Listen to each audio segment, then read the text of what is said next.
Bom, gente, sejam bem-vindos e bem-vindos aqui para mais um update diplomático do nosso canal Diplomacia com Café. Vamos pegar nosso café para a gente poder começar aqui, fazer, claro, mais um update importante a partir do dia 27 de fevereiro, terminando no dia 13 de março, que é o dia de hoje. Vamos aqui falar um pouquinho sobre o Oriente Médio. Bom, eu coloquei nesse modelo porque ajuda a organizar, não é, de forma melhor, e a gente vai falar aqui sobre 6 tópicos. Bom, vamos falar aqui do Oriente Médio. A gente tem a crise Irã, Israel e Estados Unidos. A gente teve aqui, então, ataques que ocorreram recentemente, a morte de Ali Khamenei, aparentemente do filho também dele, do Mojtaba Khamenei. A gente viu, claro, uma retaliação iraniana, inclusive contra vários países, e o Brasil busca o diálogo e a contenção. Deixa aqui nos comentários o que vocês pensam sobre esse conflito que está acontecendo lá no Irã. E que não acabou ainda, não é? Teme-se uma escalada, de fato, por causa justamente da questão do Estreito de Hormuz. Inclusive, o petróleo do Estreito de Hormuz é diferente do petróleo brasileiro presente no pré-sal. No caso do Brasil, geralmente a formação de bacia sedimentar do período Mesozoico, e no caso do Estreito de Hormuz é mais antigo ainda, do período pré-cambriano. Então, a origem do petróleo é um pouco diferente. Lembrando que o Irã é um dos maiores produtores de petróleo do mundo, mas o Brasil está à frente, claro, do Irã, e atrás da Arábia Saudita, da China, do Canadá, da Rússia. O Brasil faz parte da OPEP+, né, que é um foro importante, né, de países que produzem petróleo. Lembrando que Iêmen e Omã não estão entre os 10 primeiros, e o Kuwait, né, o Iraque, né, estão inclusive atrás do Brasil na questão de produção do petróleo. Bom, gente, então, essa questão da crise do petróleo é um fator muito relevante. O petróleo subiu, decaiu, está próximo de $100. É um produto essencial, de fato, então um produto inelástico para a demanda, e é um produto importantíssimo, por isso que causa toda essa apreensão mundial, é uma commodity muito importante. Bom, o governo brasileiro condenou, né, os ataques contra o Irã, manifestou profunda preocupação, o Irã que é parte, inclusive, do próprio BRICS a partir de 2024, com a escalada de hostilidades na região do Golfo Pérsico, e apelou para todas as partes que respeitem o direito internacional e exerçam a máxima contenção, não é, para evitar uma possível escalada. De fato, o Brasil reitera o diálogo e a negociação diplomática que constitui o único caminho viável para a superação de divergências e a construção de uma solução duradoura, né, cabendo à ONU o papel principal na prevenção e na resolução, cabendo à ONU, perdão, um papel central na prevenção de conflitos, claro, respeitando a soberania do Irã. Bom, somente há 2 casos em que um país poderia entrar militarmente no Irã, e evidentemente que não houve autorização por parte do Conselho de Segurança, que seria com base no capítulo 7, não é? Artigo 42 e artigo 51. Nenhum dos dois foi usado, não é, em violação ao direito internacional, mas, claro, há motivos que justifiquem isso, não é, numa visão mais realista, não é? No caso do realismo flexível norte-americano, não é, previsto na Estratégia de Segurança Nacional recente, de que é justamente para preservar os seus interesses no Oriente Médio. Então, essa é a alegação da diplomacia norte-americana. Muito bem, muito bem. O Celso Amorim falou sobre uma diplomacia quântica, né? É uma diplomacia quântica. A gente não sabe, às vezes, o que o Trump diz e o que a Caroline Leavitt diz, mas é a posição dos Estados Unidos. Então, essa é a questão aqui de Irã versus Israel e Estados Unidos. No caso, Israel é a única democracia do Oriente Médio, e Irã um regime que vive sob uma teocracia religiosa. Né? Então, é algo complexo, realmente. Bom, o Conselho de Segurança emitiu uma resolução contra os ataques do Irã. Houve 13 votos a favor, inclusive do Brasil, e 2 abstenções. Aqui a gente pode notar uma análise um pouco mais pragmática. A Rússia ela se absteve, e a China também, justamente porque tem interesse no petróleo. São partes interessadas. Para a Rússia seria bom, não é, que houvesse talvez uma acelerada no conflito, porque o barril do petróleo ia subir. Não é? A China já teria maiores problemas em relação a isso, porque é um país muito dependente, claro, do petróleo iraniano, né? Então, eles são partes interessadas e decidiram pela abstenção. Muito bem. Em relação ao Líbano, né, que concentra o Hezbollah no sul, há uma resolução, a resolução 1701, né, justamente sobre a questão. Só pegar a resolução aqui. Ao condenar essas ações, de fato, o Brasil apela às partes pela cessação imediata das hostilidades e instaurou o cumprimento integral do acordo de cessar-fogo de novembro de 24 e da resolução 1701 de 2006 do Conselho de Segurança da ONU. Lembrando que há uma comunidade importante de libaneses aqui no Brasil, de sírios também. Lembrando que Líbano e Síria são dois países que não possuem até hoje relações diplomáticas com Israel.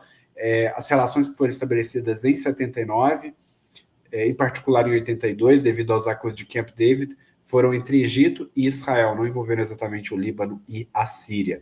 Então, a relação é um pouco mais espinhosa entre essas nações. Houve também o relatório do CIPRE, Segurança Alimentar 2025. As tendências estão aqui justamente, né? Aumento de 9,2% nas transferências de alimentos. Estados Unidos lideram exportação de 42% e a Rússia tem uma queda acentuada. Lembrando que tanto com a Rússia quanto os Estados Unidos, o Brasil teve queda, né? Teve déficit com esses dois países, então é um ponto bem relevante de ser notado, né, gente? De fato, o crescimento foi impulsionado, sobretudo, pela Europa, cujas importações mais que triplicaram, cerca de mais de 210% devido à guerra na Ucrânia e à percepção de ameaça da própria Rússia. Inclusive, a Europa está falando justamente nesse momento sobre a necessidade de se ter mais energia nuclear, porque ela desativou reatores nucleares em relação à energia limpa, energia limpa não, em relação a ter justamente energia nuclear para fins pacíficos. Né? A região respondeu por 33% das importações globais, tornando-se a maior compradora de armas do mundo. A Ucrânia sozinha recebeu 9,7% de todas as transferências globais, antes 0,1% do período anterior. Os Estados Unidos ampliaram sua liderança como maior exportador de armas, passando de 36% para 42% do total mundial, com aumento de 217% para a Europa. A França permaneceu em segundo lugar, com cerca de 10%, enquanto a Rússia teve forte queda de 64%. A China também, né, vem caindo aí ao longo dos anos em relação a compra de armas. Então, isso explica parte aí das posições chinesas, né, gente? Muito bem, então aí a gente tem um relatório do CIPRE, e quanto à Europa e Ucrânia, a gente tem aí importações europeias mais de 210%, né? Perdão, gente, eu falei segurança e alimentos? Não, segurança e armamentos. Ucrânia, 9,7% das compras globais, e importações europeias, como eu disse, triplicaram, porque será? Tem uma guerra no leste europeu, né? Que continua desde fevereiro de 2022. O Brasil representa 60% das compras regionais, embora o Exército Brasileiro não seja um dos melhores do mundo, talvez possa ser um dos que mais gastam, mas melhores do mundo em armamento, não, né? Brasil e América do Sul, principais fornecedores, né? França, Suécia e Itália. O Brasil tem muitos pontos positivos, não querendo desmerecer, mas em relação à qualidade do Exército Brasileiro, é claro que não é o Exército de Caxias. Não é, obviamente, o Exército de Caxias, o Exército Brasileiro. Relações bilaterais do Brasil, a gente pode falar da África do Sul, relações recentes, né? Visita de Cyril Ramaphosa ao Brasil, parceria estratégica, que o Brasil possui 3 parcerias estratégicas no continente africano, uma delas é com a África do Sul, outra com o Egito e outra com Angola. Angola teve o primeiro reconhecimento de independência do mundo feito pelo Brasil. A gente também tem a Índia, né, justamente foco em inteligência artificial, todo mundo, né, acorda com inteligência artificial, come, alimenta com inteligência artificial e dorme pensando em inteligência artificial. Então, é uma tendência, como foi a internet na virada dos anos 2000, como foi a computação, e agora é a IA. Alguns acordos comerciais importantes é o acordo Mercosul-União Europeia, justamente houve aprovação no Congresso brasileiro, o acordo comercial provisório, ele foi aprovado, inclusive, trata só da parte comercial no âmbito do acordo Mercosul-União Europeia, no amplo espectro que isso envolve. De fato, houve um decreto de salvaguardas bilaterais, salvaguardas são permitidas, ao contrário de subsídios, são proibidos, né, subsídios de exportações são proibidos pelos acordos da OMC, e houve liberalização tarifária gradual. Gente, houve estabilidade no Afeganistão, o Trump falou que resolveu esse conflito, mas voltaram a ter conflitos, né? Paquistão e Afeganistão. Crise nas fronteiras, né? Com o Paquistão e Irã. O Paquistão também tem problemas com a Índia em relação à questão da Caxemira. A Índia tem problemas com a China, por sua vez, devido a grupos, inclusive rebeldes extremistas, que são incentivados aí por pessoas dentro da própria China. Né? Então, é uma situação extremamente complexa. Emergência humanitária e econômica e também a questão da exclusão das mulheres pelo Talibã, né? Um grupo extremista aí, né? Barra terrorista do Paquistão. Do Paquistão ou do Afeganistão.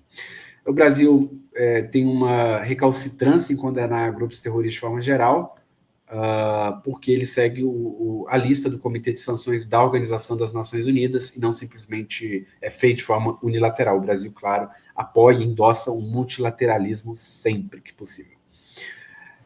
Iniciativas multilaterais, a gente tem a CW70, Comissão sobre a Situação da Mulher, tema justamente o acesso à justiça, o Brasil como membro, e o painel científico sobre a IA. Né? Então, a gente tem essa questão que foi criada no âmbito do Pacto Digital Global, que é um pacto não vinculante relacionado à inteligência artificial de 2024, e houve a criação, então, do primeiro órgão, não é, global da ONU sobre inteligência artificial. Estou pegando aqui o Pacto, não é, Digital Global, e, de fato, ele estabeleceu uma visão comum, não é, para um futuro digital aberto, seguro, e, inclusive, previu a formação de um painel científico sobre IA, para apoiar deliberações internacionais com base nas melhores evidências possíveis. A gente já tem, por exemplo, o IPCC, que é em relação à questão climática, agora a gente vai ter também um painel científico sobre inteligência artificial, tanto clima quanto IA, são temas assim, extremamente importantes, ninguém duvida disso. Então, gente, em linhas gerais, era isso que eu gostaria de trazer, né, de atualização entre os dias 27 de fevereiro e 13 de março, dia de hoje, lembrando dessa questão extremamente relevante, não é, do acordo Mercosul-União Europeia, que foi assinado em janeiro de 2026 e também recentemente aprovado nos congressos da Argentina e no Uruguai. Nessa semana,